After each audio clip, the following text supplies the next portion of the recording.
Hello students, how are you? Hope all of you are fine at your home.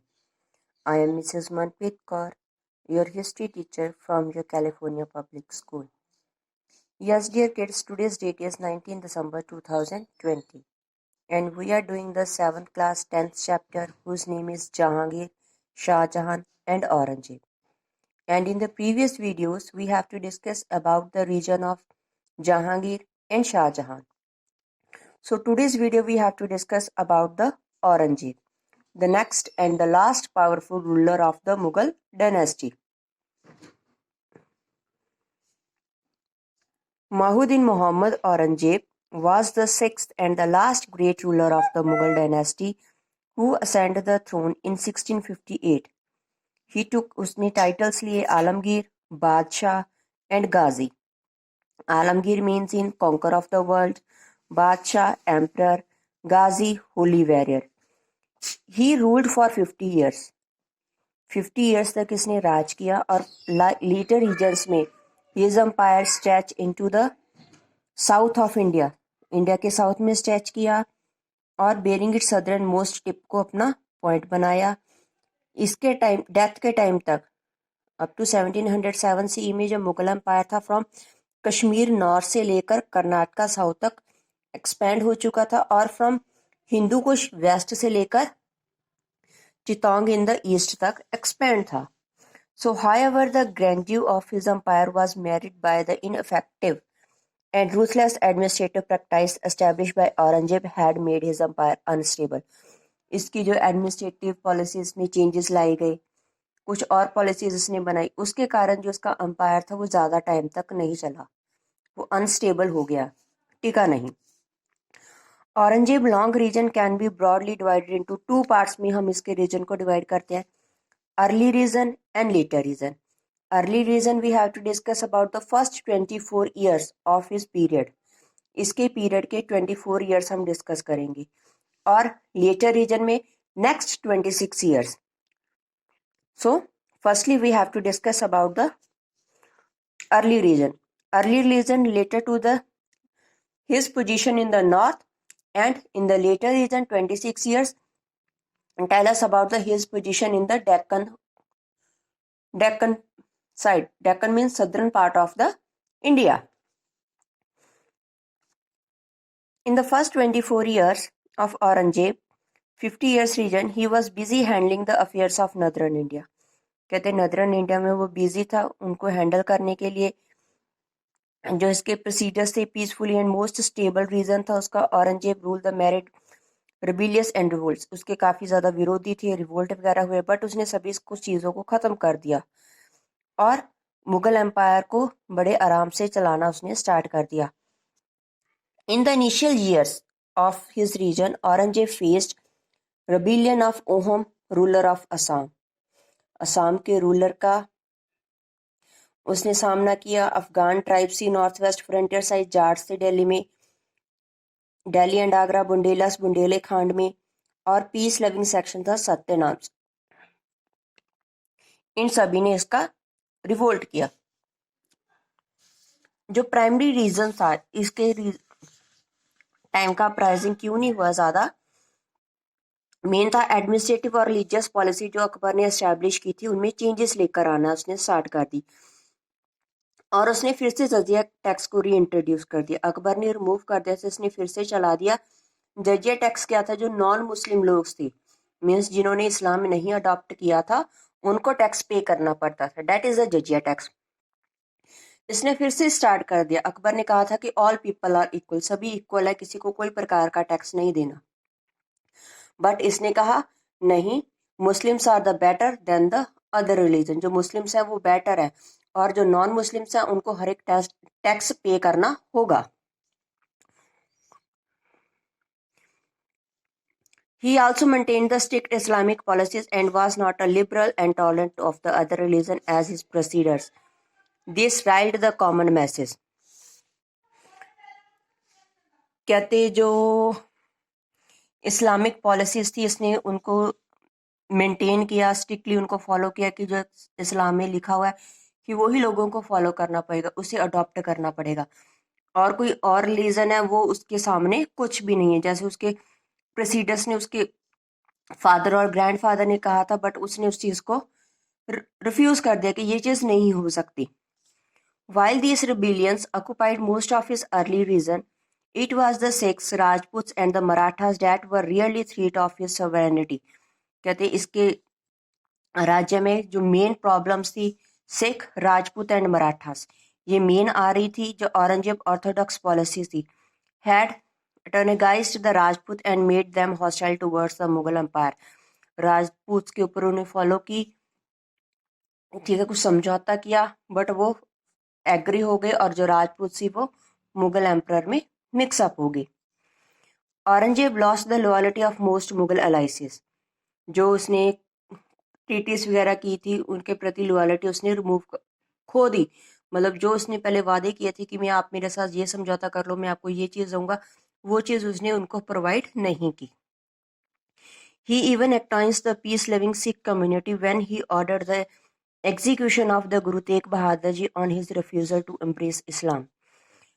एक Sikh community के खिलाफ, एक Sikh community उनके खिलाफ और होगी, क्योंकि जब उन्होंने गुरु तेग बहादुर जी को कहा कि आप इस्लाम रिलीजन को अडॉप्ट कर लो, बट उन्होंने इस चीज़ को करने से रिफ्यूज़ कर दिया कि मैं ये नहीं कबूल कर सकता. तो उसके बाद क्या था, तो उन्होंने उनको मरवा दिया था दिल्ली के चांदनी चौक में. इसके बाद जो सिख्स थे वो उनके पूरे अगेंस्ट हो गए थे. Next is later reigns. During the next 26 years of his reign, Aurangzeb focused annexing the territories of the Deccan region. कहते इंडिया के साउथ में उसने फोकस किया कि वो अब मैं चीजें अपने अंडर कर लूं. But after the death of the Maratha Chhatrapati Shivaji Maharaj 1680 में जो औरंगजेब ने अपनी मिलिट्री डेक्कन की तरफ भेजी और अपने फेवर की तरफ अपनी टेरिटरीज को उसने कवर किया और अपने आप को उसने 1681 में खुद साउथ की तरफ उसने चलना स्टार्ट किया और अपने सेकंड हाफ जो रूल था वो मराठास को वार्निंग दी और बीजापुर और गोलकुंडा इनकी तरफ उसने उनको वार्निंग दी और ये सारी चीज़ें अपने अंडर उसने कर ली. औरंगजेब उसके बाद कभी भी नॉर्थ की तरफ नहीं आया और उसकी डेथ थी वो अहमदनगर इन 1707 सीई में, वहीं पर उसकी डेथ हो गई. Next is the Deccan campaigns. During the region of Aurangzeb there were the two supreme powers in the Deccan. कहते औरंगजेब के टाइम पर टू सुप्रीम पावर्स थी, mighty sultans of the Bijapur and Golconda and the powerful Marathas of the western India. ये दोनों powers उनकी तरफ थी. Instead of seeking the help from one to defeat the another, Aurangzeb waged wars with both these powers at the same time. दोनों के साथ उन्होंने same time पर लड़ाई लड़ना स्टार्ट कर दिया. First is Bijapur and Golconda. Aurangzeb annexed Bijapur उसने अनेक्स कर लिया 1686 में और गोलकुंडा को 1687 में. जो विक्ट्री थी वो हैवी कॉस्ट होगी, वास्ट एम्पायर बन गया और उसका, but even more unstable and difficult to manage. स्थिर नहीं रहा और उसके लिए मैनेज करना डिफिकल्ट हो गया. It also brought Mughals in close contact with the Marathas. इसके साथ क्या थे, जो मराठास थे काफी कॉन्टेक्ट में उसके नजदीक आ गए. Next is the Maratha war. After suppressing the Deccan sultans Aurangzeb turn towards the Maratha. उसके बाद वो मराठास की तरफ चला गया. He captured and killed Shivaji son. Shivaji के बेटे को सांबाजी 1689 में उसको मार दिया और मराठा की कैपिटल को अपने अंडर कर लिया. Now the struggle between the Aurangzeb and the Marathas continued under the leadership of Raja Ram. Raja Ram शाम्बिस का ब्रदर था and later his widow Tarabai. इसके अगेंस्ट थे दोनों औरंगजेब के. जो Marathas plundered Mughal territories and attacked Mughal forces for more than 18 years. जो 18 ईयर्स तक मुगल आर्मी पर वो अटैक करते रहे. Though he was 80 years old. जो औरंगजेब था 80 ईयर्स ओल्ड था. Raja Ram Aurangzeb refused peace negotiation with the Marathas. और उसने कहा कि मैं मराठा के साथ समझौता नहीं करूंगा. Numerous wars were waged between the two forces till 1707 CE. 1707 CE तक काफी उनके बीच में लड़ाइयां लड़ी गई. when an unsuccessful Aurangzeb died in Ahmednagar. जब वो हार गया, मराठा को अपने अंडर नहीं कर सका, देन मराठा ने मेंटेन्ड किया इंडिपेंडेंट पोजीशन और emerged as an alternative center of the political power in India, और सेंटर में अपने तो उसने पॉलिटिकल पावर अपने अंडर उन्होंने कर ली। They continue to be a great threat of the Mughal empire, और मुगल एम्पायर को धीरे धीरे उन्होंने क्रश करना स्टार्ट कर दिया। Next is aftermath of the Maratha war. Aurangzeb had realized his dream of expanding the emperor of the Mughal far beyond of his predecessors। उसका dream था कि जितने उसके दादा फादर ग्रैंडफादर ने मुगल एम्पायर को एक्सपेंड किया से उससे ज़्यादा करे।